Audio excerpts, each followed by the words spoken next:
اور حضور کی شریعت کو مٹانے لگ جائیں اور دین کی دجیاں اڑانے لگ جائیں اور قانون تعزیرات کو ڈیڈ لاک کر دیں اور امن کی زمین پر فساد کھڑا کر دیں، لوگ ناحق قتل ہونے لگ جائیں، تو میرے نانا فرماتے ہیں جو بندہ اٹھ کے اس حکمران کا تختہ نہ الٹے وہ حکمران قیامت کے دن جہنم میں ایک جگہ پہ ہوں گے۔ امام حسین نے یہ حدیث پڑھ کے سنائی تھی مقام بیضا میں، الا ان هؤلاء قد لزموا طاعت الشیطان وترکوا طاعت الرحمن، فرمایا میں اس لیے اٹھا ہوں کہ ان ظالموں نے شیطان کی اطاعت قبول کر لی ہے، رحمان کی اطاعت چھوڑ دی ہے، اور اللہ کے حرام کو حلال کر دیا ہے اور حلال کو حرام کر دیا، اس لیے فرمایا میں جا رہا ہوں۔ تو امام الانبیاء کے غلاموں اس سے پتہ چلا کہ جب دین لٹ رہا ہو پھر اس کے لیے ہر قسم کی قربانی دینا، یہ فاطمہ کے لال کی سنت۔ تو دین کل بھی لٹ رہا تھا، دین آج بھی لٹ رہا ہے۔ وہ کل نکلے تھے گردن کچا کے گئے تھے اور آج ہم صرف ان کی یاد میں آنسو بہا کے چلے جاتے ہیں۔ زندگی نہیں بدلتی، فکر نہیں بدلتی، گھر کا ماحول نہیں بدلتا، گانے ہیں تو چل رہے ہیں، فلمیں ہیں تو چل رہی ہیں، دوپٹے ہیں تو اترے رہے، بال ہیں تو کھلے رہے، شادیوں پر ڈول ہے تو بجتے رہے، زندگی شیطنت کے رنگ میں گزرتی ہے تو گزر جائے، مگر ہم صرف نعرے کی حد تک حسینی ہیں اور عمل اور کردار میں ہم یزیدی ہیں۔ امام حسین جب کربلا میں شہید ہوئے تھے تو عمر کتنی تھی جانتے ہیں؟ 56 سال، 50 اور 6 56 برس کے تھے، 56 سال عمر تھی۔ اور کربلا میں کتنے دن رہے تھے؟ وہی 10-11 دن، 10 دن بنتے ہیں۔ حیرت کی بات ہے، ایک بندہ جب شہید ہو، عمر ہو 56 برس، عمر ہو 56 برس، اور اس کی زندگی کے صرف 10 دن لوگوں کو بتائے جائیں اور 56 سال نہ بتائے جائیں، کیا کرتے رہتے؟ تو ظلم ہے کہ نہیں ہے؟ وہ جو 56 سال گزرے تھے کربلا میں، تو 10 دن گزرے ہیں نا، تو باقی جتنے سال گزرے تھے حسین کے، یا مکے میں گزرے تھے یا مدینے میں گزرے تھے؟ تو یہ کوئی نہیں بتاتا کہ زہرا کا لال جب مکے میں تھا تو کیسا تھا، اور 56 سال تک مدینے میں تھا تو کیسا تھا۔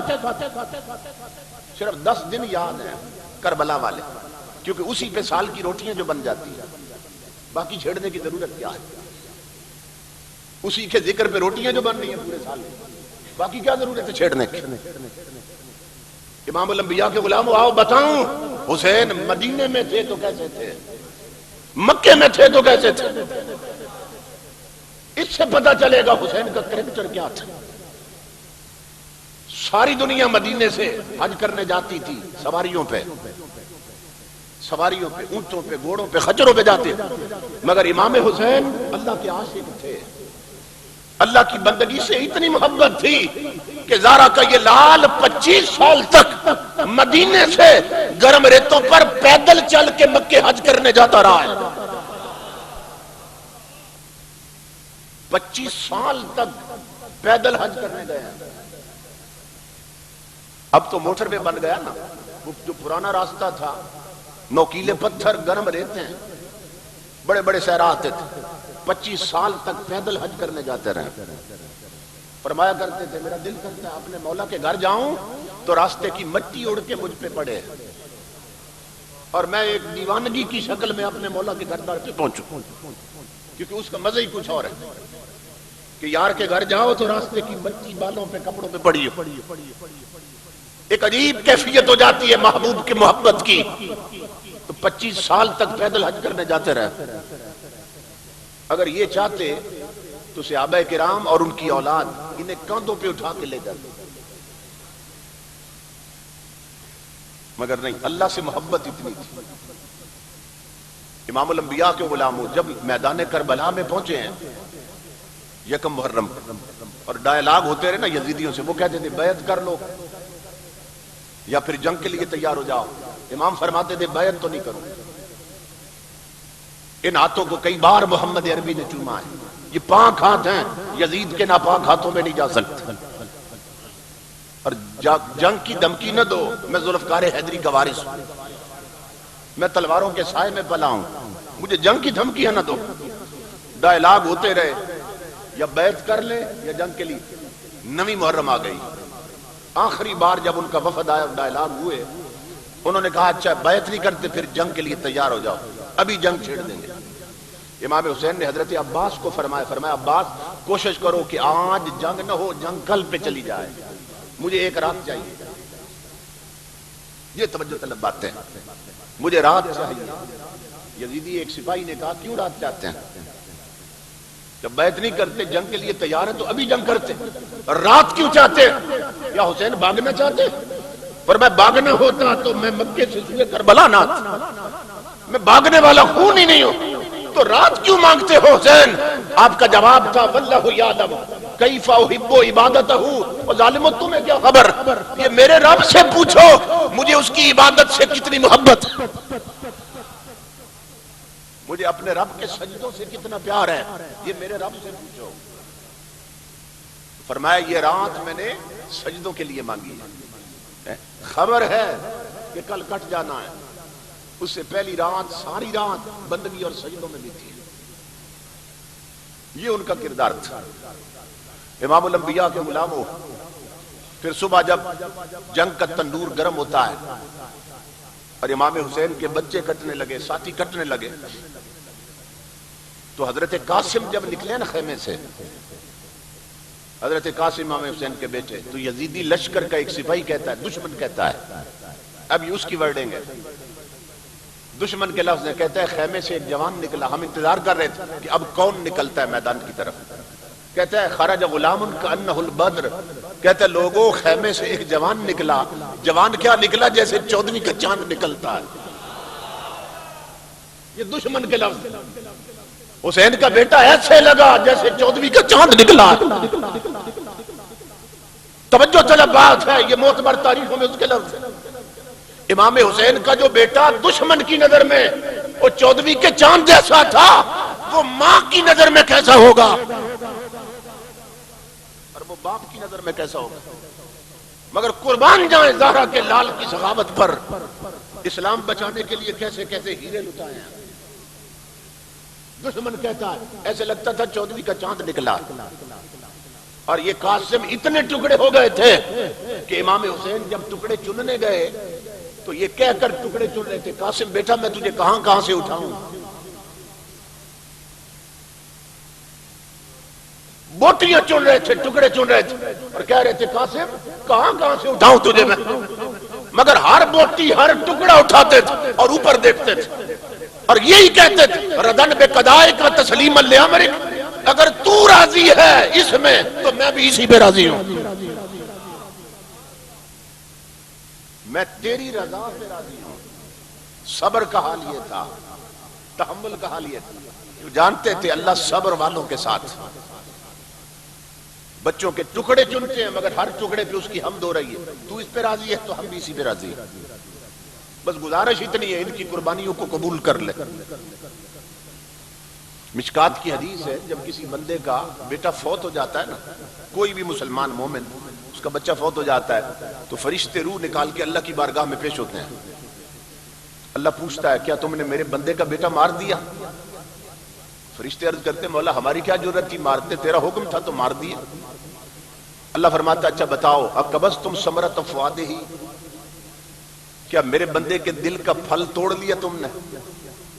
یہ اللہ پوچھتا ہے فرشتوں سے. اسے جانتا ہے کہ اولاد دلوں کا پھل ہوتی ہے. اقبضتم ثمرۃ فؤادہ, کیا میرے بندے کے دل کا پھل توڑ لیا فرشتوں تم نے؟ وہ کہتے ہیں مولا توڑ لیا تیرا حکم. اللہ فرماتا ہے ماذا یقول عبدی, اب بتاؤ جب اس بندے کو میں نے بیٹا دیا تھا تب تو لڈو بانٹ رہا تھا, مبارکیں لے رہا تھا, دیگیں پکا رہا تھا. اب جب اپنا دیا میں نے واپس لیا تو بندہ کیا کہہ رہا تھا؟ فرشتوں بتاؤ. فرشتے کہتے ہیں مولا عجیب بندہ ہے, بڑی پکی یاری ہے تیرے ساتھ, تو نے اس کا بیٹا مار دیا. حمدک واسترجا, وہ پھر بھی تیری ہی حمد کر رہا تھا. واسترجا اور انا للہ پڑھ رہا تھا. جب کوئی فوت ہو تو کیا پڑھتے ہیں؟ انا للہ و انا الیہ راجعون. اس کا مطلب واسترجا, انا للہ پڑھ رہا تھا. یعنی عجیب بندہ. انا للہ کا کیا مطلب؟ بے شک ہم بھی اللہ کے ہیں, یعنی جو چلا گیا وہ بھی اسی کا تھا جو رہ گئے وہ بھی اسی کے ہیں۔ عقیدے کا محبت کا اظہار اللہ کے ساتھ کہ ہم بھی حاضر ہیں لے جانے، تیری مرضی، چھوڑ دے تیری مرضی۔ اللہ فرماتا ہے فرشتوں میرا بندہ کیا کہہ رہا تھا؟ وہ کہتے ہیں تیری حمد کر رہا تھا اور انا للہ پڑھ رہا تھا۔ اللہ فرماتا ہے اچھا میں نے بیٹا چھین لیا، وہ پھر بھی میری حمد کر رہا تھا، تو فرشتوں اس نے بندہ ہونے کا حق ادا کر دی، اب میں رب ہونے کا حق ادا کرنا چاہتا ہوں۔ مولا وہ کیا؟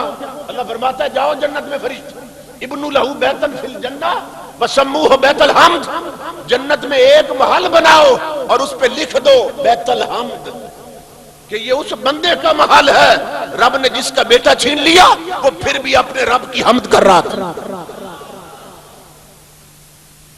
اب تصور کریں یہ مشکات کی حدیث ہے، آج کے دور کا کوئی مومن اگر بیٹا خدا نخواستہ فوت ہو جائے اور اللہ کی حمد کرے اور انا للہ پڑھے تو اللہ اس کے لیے جنت میں محل بنواتا ہے۔ اس حسین کے لیے کتنے محل بنے ہوں گے جو ایک ایک بیٹے کے 100 ٹکڑوں پہ اللہ کی حمد کر رہا تھا، جو بوٹی چھنتے تھے، جو ٹکڑا اٹھاتے تھے، کہتے تھے رضان بے قضائک تسلیما لامرک، جو اگر تیری رضا اسی میں ہے تو میں بھی اسی میں راضی ہوں کیونکہ میں تیری رضا چاہتا ہوں۔ اللہ اکبر۔ امام الانبیاء کے غلاموں، سرداریاں ویسے تو نہیں مل جاتی نا، ایک بیٹے پر اللہ کی حمد کرے تو جنت میں مال بنتا ہے، تو جس نے ایک ایک بیٹے کے 100 ٹکڑوں پہ حمد کی تھی اللہ نے فرمایا جنت کے مال کیا دینے ہیں تجھے، جنت کی سرداری دیتے ہیں۔ نوجوان نانے جنت کے سردار بنا دیے،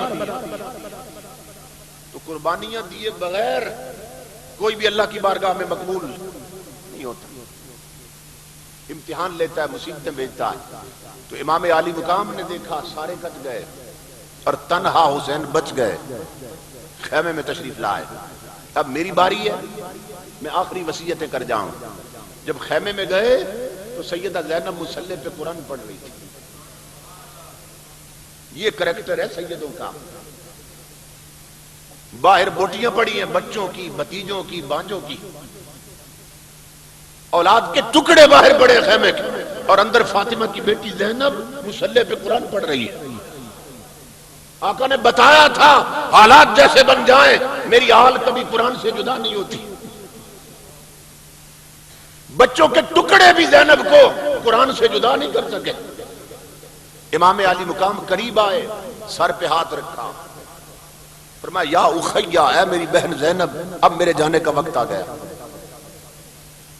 اب تک میں تیرے سر پہ موجود تھا، زینب اب میرا وقت بھی آ گیا، میں جا رہا ہوں، اور میری بہن میں تجھے وصیت کرنے آیا ہوں۔ خیمے میں امام علی مقام نے کیا فرمایا زینب کو؟ فرمایا زینب سن، مشکل وقت آ گیا، اب میں بھی کٹنے والا ہوں، تو میں وصیت کر رہا ہوں لی ولہم بے رسول اللہ اسوۃ حسنہ، تیرے لیے بھی اور میرے لیے بھی حالات جیسے بن جائیں نانا کی زندگی سب سے بہتر نمونہ ہے۔ کہ جب نانا پہ مصیبتیں آئی تھی تو نانا صابر رہے تھے، تو فرمایا نانا کی زندگی سے نمونے لینا عمل ہے، اور نانا کی زندگی میرے لیے بھی تیرے لیے بھی سب کے لیے سب سے بہتر نمونہ ہے۔ حیرت کی بات ہے، باہر ٹکڑے پڑے ہیں بچوں کے اور لاشیں پڑی ہیں، اور اندر خیمے میں بھی دین کی تبلیغ ہو رہی ہے۔ یہ امام خیمے میں فرما رہے تھے، اور یہ قرآن کی ایک آیت سے تصور لیا ہے۔ اللہ نے فرمایا لقد کان لکم فی رسول اللہ اسوۃ حسنہ، اور امام فرما رہے لی ولہم برسول اللہ اسوۃ حسنہ، زینب تیرے لیے بھی اور میرے لیے اور سب کے لیے مصطفیٰ کی زندگی سب سے بہتر نمونہ ہے صلی اللہ علیہ وسلم۔ اس وقت حضور کی زندگی کا ذکر کیوں کیا؟ اس لیے کہ حضور کے بیٹے بھی تو فوت ہوئے تھے، اور صحیح بخاری میں ہے امام الانبیاء کا بیٹا حضرت ابراہیم جب فوت ہوئے تھے تو ننھی سی لاش مبارک سامنے پڑی تھی حضور کی، تو امام الانبیاء نے فرمایا العین تدمع والقلب یحزن، فرمایا تیری جدائی میں میری آنکھیں چھلک اٹھی ہیں اور دل غم سے بھر گیا۔ یہ ایک نیچر کی بات، دل غم سے بھر گیا، آنکھوں کے کٹورے چھلک گئے، مگر اب حضور کیا فرما رہے ہیں وَلَا نَقُولُ إِلَّا مَا يَرْضَى بِهِ رَبُّنَا، بے شک میرے رب نے میرا بیٹا واپس لے لیا، مگر میں زبان سے وہی کہوں گا جس پہ میرا خدا راضی ہوتا ہے۔ شکوہ نہیں، نوحے نہیں، بین نہیں، شکایت نہیں، زبان سے وہی کہوں گا جس پہ میرا خدا راضی ہوتا ہے. یہ ہے صبر اور یہ ہے تحمل. اللہ رب العزت فرماتا ہے کہ جو مشکل میں نماز نہ چھوڑیں اور صبر نہ چھوڑیں میں انہیں اپنی معیت دیتا ہوں، اپنی سنگت دیتا ہوں. تو اس کریکٹر کو بیان کر کے امام حسین حضرت زینب کو خیمے میں وصیت کر رہے ہیں، زینب اب میں جا رہا ہوں، لی ولہم برسول اللہ اسوۃ حسنہ، تیرے لیے بھی اور میرے لیے بھی نانا کی زندگی سب سے بہتر نمونہ ہے. امام الانبیاء کے غلاموں، پھر اس بات کو نا اور کھول کے مؤکد کر دیا. پھر امام نے فرمایا زینب اقسمک باللہ، یہ لفظ تھے امام حسین، زینب میں تجھے اب اللہ کی قسم دے کے جا رہا ہوں، زینب تجھے اللہ کی قسم ہو، تجھے رب کی قسم دے کے جا رہا ہوں. کیا؟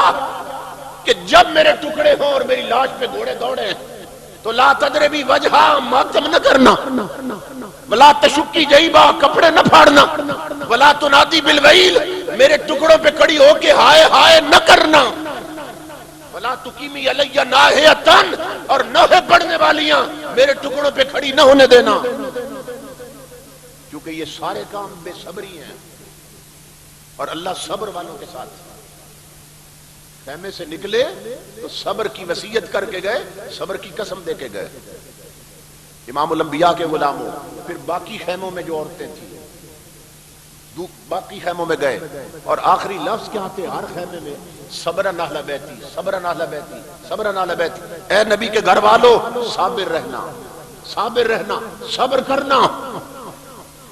امام الانبیاء کے غلاموں، سب کو صبر کی تلقین کر کے امام حسین اب خیمے سے نکلے میدان کی طرف. چاروں طرف لاشیں پڑی تھی، تو کیا روتے پیٹتے نکلے تھے؟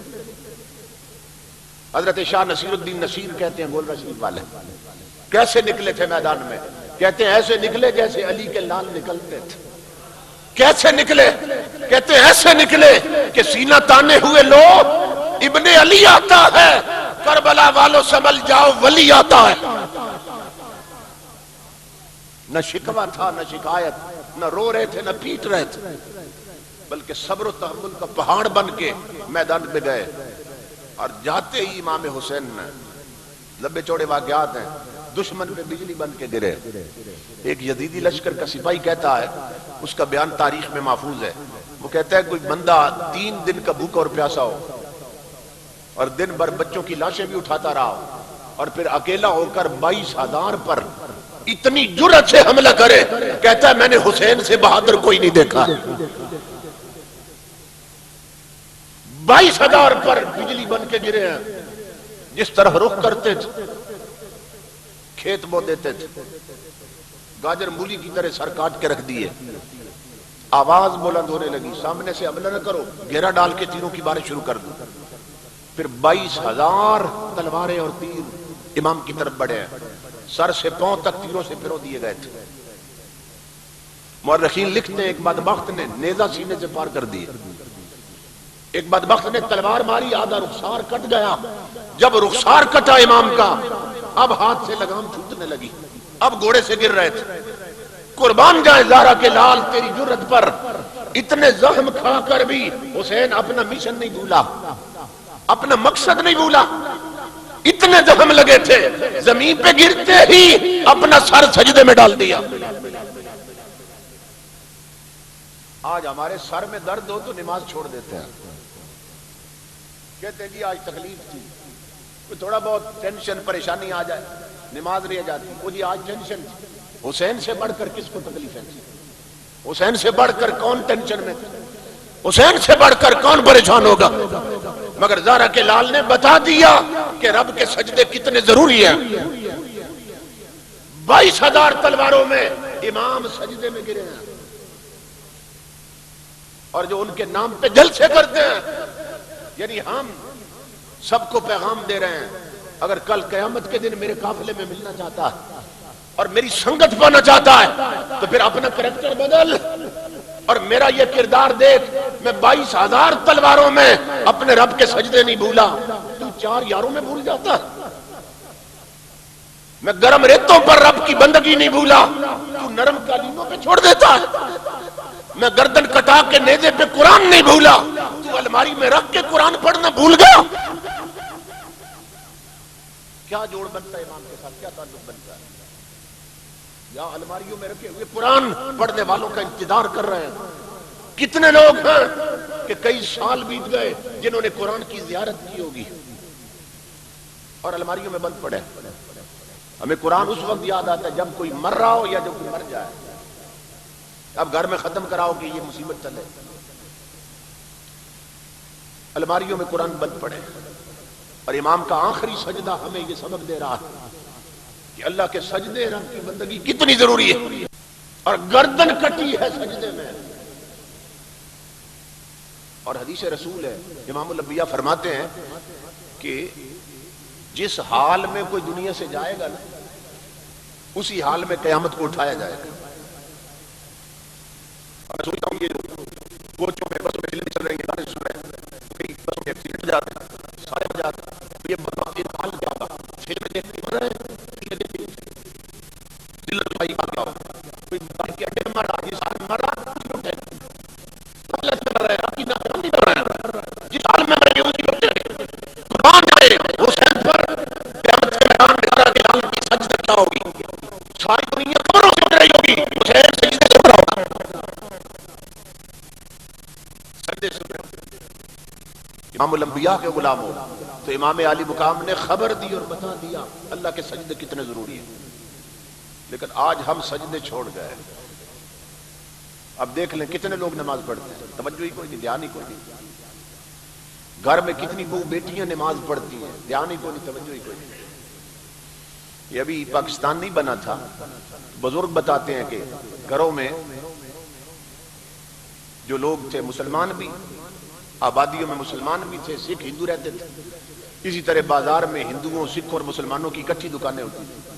تو کوئی پردیسی آدمی بازار میں داخل ہوتا، وہ دیکھتا بھی کچھ دکانیں بند ہیں کچھ کھلی ہیں، تو اسے خود ہی پتہ چل جاتا تھا کہ جن کی بند ہیں یہ مسلمانوں کی ہیں، کیونکہ زور کی نماز کا وقت ہے، وہ نماز پڑھنے چلے گئے، اور جن کی کھلی ہیں یا ہندو ہیں یا سکھ ہیں، پوچھنے کی ضرورت ہی نہیں ہوتی۔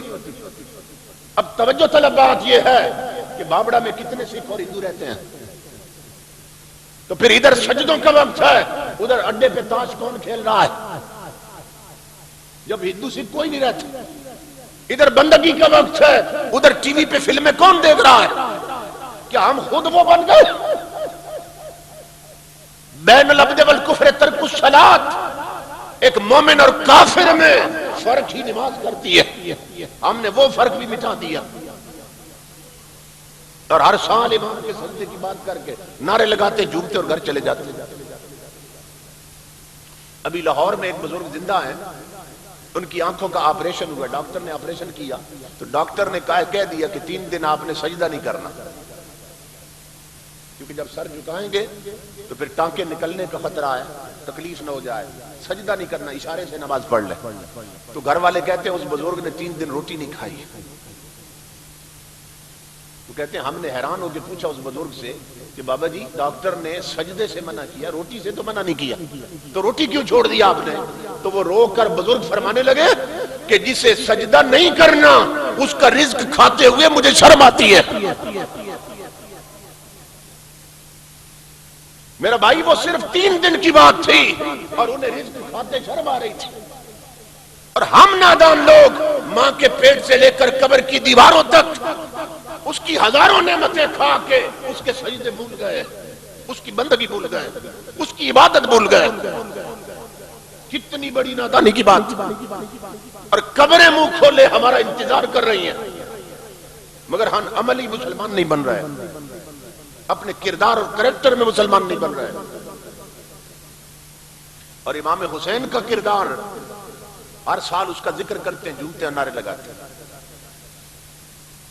جب واقعہ کربلا گزر گیا تو ایک بندہ امام زین العابدین کے پاس آیا رضی اللہ تعالیٰ عنہ، امام حسین کے جو بیٹے کربلا میں ساتھ تھے، تو کہنے لگا زین العابدین میں ایک بات پوچھنا چاہتا ہوں کہ کربلا کے میدان میں جب آپ کے ابا جی شہید ہوئے تھے، کپڑے پھٹے تھے اور جسم ننگا ہوا تھا نا، تو میں نے دیکھا تھا اور ہم اور بھی لوگ تھے کہ نیزوں کے زخم بھی تھے، تلواروں کے زخم بھی تھے، تیروں کے زخم بھی تھے، مگر آپ کے ابا جی کے یہاں کاندھے پر رسیوں کے زخم بھی تھے, رسیوں کے نشان تھے. تو ہم نے امام حسین کو باندھا تو نہیں تھا, یہ تو جانتے ہیں ہم نے تیر مارے تھے, تلواریں ماری تھی, نیزے مارے تھے, وہ زخم تو ہم جانتے ہیں لگائے تھے یزیدیوں نے, مگر باندھا تو نہیں تھا رسیوں سے. تو آپ کے ابا کے کاندھے پر یہ رسیوں کے نشان کیسے تھے؟ امام زین العابدین کی آنکھوں میں آنسو آ گئے, فرمایا ظالمو تم نے حسین کو صرف کربلا میں دیکھا ہے, مدینے میں نہیں دیکھا. سنو یہ نیزوں کے زخم تمہارے تھے, تلواروں اور تیروں کے تمہارے تھے, اور یہ رسیوں کے زخم ان مشکیزوں کی رسیوں کے تھے کہ جن بیواؤں کا مدینے میں پانی بھرنے والا کوئی نہ تھا. زندگی بھر حسین بیوہ عورتوں کے مشکیزیں کاندھے پہ رکھ پانی بھر کے دھویا کرتا تھا. یہ ان بے آسرا اور بیوہ عورتوں کے مشکیزوں کی رسیوں کے نشان جن کا کوئی پانی بھرنے والا نہ تھا. زارا کا لال جب تک مدینے میں رہا بیوہ عورتوں کے پانی بھر کے گھر بھیجتا تھا. یہ تھا کردار حسین, اور آج ہم یہ کردار چھوڑ بیٹھے ہیں. امام الانبیاء کے غلاموں, ان کی قربانیوں کا مقصد یہ ہے کہ دین بن جائے اور گھر گھر دین کی تعلیم عام ہو جائے.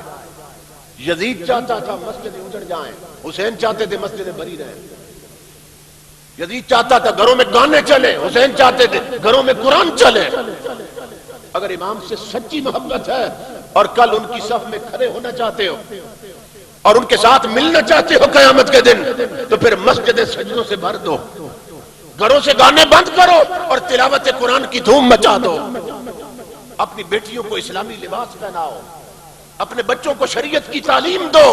ہمارے مدرسے اجڑے ہوئے ہیں, بچہ ابھی ماں کے پیٹ میں ہے, ماں باپ سوچنے لگتے ہیں جب پیدا ہوگا اسے ڈاکٹر بنانا, انجینئر بنانا ہے. کتنے ماں باپ ہیں جن کی طلب یہ ہے رب نے اولاد دی تو انہیں دین محمدی کا عالم بنانا اور خاتم بنانا ہے. کس کی طلب؟ امام الانبیاء کے غلاموں, اگر انہیں راضی کرنا ہے تو پھر عملی طور پر مسلمان بن جائے. امام حسین رضی اللہ تعالیٰ عنہ سر سجدے میں کٹا, سجدے میں سر کٹا. عجیب حال تھا, شمر نے آ کے سر کاٹا نا, تو جو کاٹنے آ رہا تھا وہ خوش ہو رہا تھا کہ کاٹوں گا تو مجھے یزید سے انعام ملے گا, اور جو کٹوا رہا تھا وہ بھی خوش ہو رہا تھا کہ اتنے زخموں تھے بھی سجدہ نہیں روکا جا سکتا, اتنے درد تھے پھر بھی مجھے سجدے کی توفیق مل گئی, وہ بھی خوش ہو رہا تھا. حیرت کی بات, سارے ایک تھا اور انعام دو رکھ دیا. شمر کا انعام بھی اسی سر میں تھا اور حسین کا اپنا انعام بھی اسی سر میں تھا رضی اللہ تعالیٰ. سارے ایک ہے اور انعام دو, مگر فرق یہ تھا کہ اس نے کاٹ کے لینا تھا, اس نے کٹا کے لینا تھا. اس نے یزید سے لینا تھا, اس نے خدا سے لینا تھا. کیونکہ امام الانبیاء کی حدیث ہے جب شہید کے خون کے قطرے زمین پہ گرتے ہیں, پردے ہٹتے ہیں, اسے اللہ کا دیدار نصیب ہوتا ہے. آؤ مجھے کہنے دو, میں تو کہتا ہوں وہ جتنے زخم لگے تھے, جتنے درد اور پریشانیاں تھی نا, زارا کے لال نے سجدے میں گر کر ہر دکھ سجدے کی لذت میں گم کر دیا تھا. کیونکہ انہوں نے حضرت علی کے سجدے دیکھے ہوئے تھے, انہوں نے فاطمہ زہرا کے سجدے دیکھے, انہوں نے اپنے نانا کے سجدے دیکھے تھے. 22,000 تلواروں میں یہ کردار ہے حسین کا کہ 22,000 تلواریں بھی اسے سجدے سے روک نہیں سکیں, اللہ کے سجدے سے. اور یہی 22,000 تلواریں اسے یزید کے آگے جھکا نہیں سکیں کہ یہاں جھکا ہے رکا نہیں تلواروں سے, اور وہاں کٹا ہے مگر جھکا نہیں یزید کے آگے. یہ کردار ہوتا ہے مومن کا کردار. اور ہمارا حال یہ ہے کہ محرم آئے تو چاولوں کی ایک پلیٹ کے لیے مذہب بدل لیتا ہے, شربت کے گلاس کے لیے مذہب بدل لیتا ہے. امام الانبیاء کے غلاموں پکے مومن بن جائیں. اللہ نے فرمایا یا ایھا الذین آمنوا استعینوا بالصبر والصلاۃ, اے ایمان والو جب مشکل بن جائے, جب مصیبت آئے تو دو کام نہ چھوڑنا, ایک صبر نہ چھوڑنا, ایک نماز نہ چھوڑنا. مولا پھر کیا ملے گا؟ فرمایا مجھے اپنی عزت کی قسم مصیبت میں صبر اور نماز تم نہ چھوڑنا, میں تمہاری سنگت نہیں چھوڑوں گا. اور یہ فقیروں کا ٹوٹکا اسے آزما لو, کیونکہ یہ قرآن نے دیا ہے. کیا گھر میں مصیبتیں تو آتی رہتی ہیں, اچانک پریشانیاں آ جاتی ہیں. اگر کوئی سمجھے اور چاہے کہ مجھے اللہ کی فوراً مدد نصیب ہو جائے تو جب بھی گھر میں مصیبت آئے فوراً وضو کر کے 2 نفل پڑھا کرو. ایک صبر کیا، دوسرا نماز پڑھی. اللہ فرماتا ہے میں قسم کھاتا ہوں میرا وعدہ ہے صبر اور نماز تم نہ چھوڑنا، میں تمہاری سنت نہیں چھوڑوں گا. اولیاء کرام فرماتے ہیں، مفسرین لکھتے ہیں اللہ کی فوراً مدد لینے کے لیے یہ طریقہ اپنایا جائے تو فوری طور پہ اللہ کی مدد آتی ہے اور مریض پہ کرم ہو جاتا ہے، پریشانیاں دور ہو جاتی ہیں.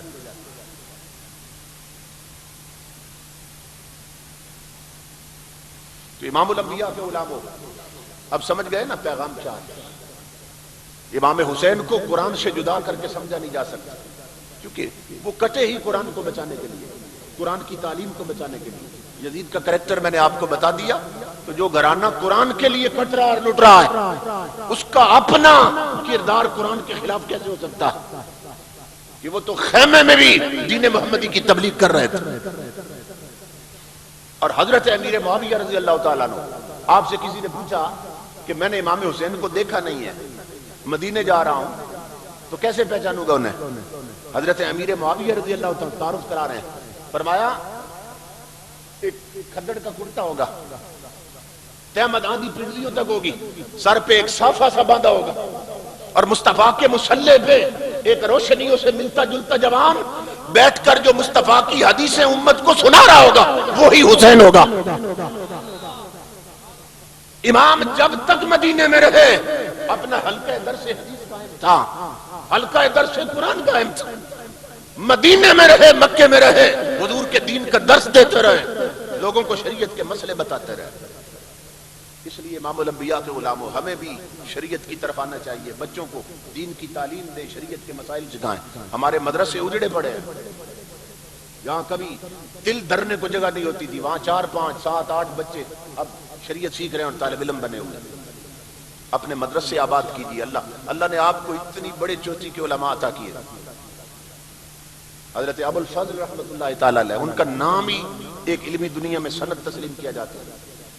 میں نے جب ان کی کتاب پڑھی ایک میلاد النبی کے حوالے سے تو حیران ہوا، اتنی بڑی شخصیت بابڑا شریف میں رہتی ہے، زیارت سے معروم رہے زندگی میں زیارت.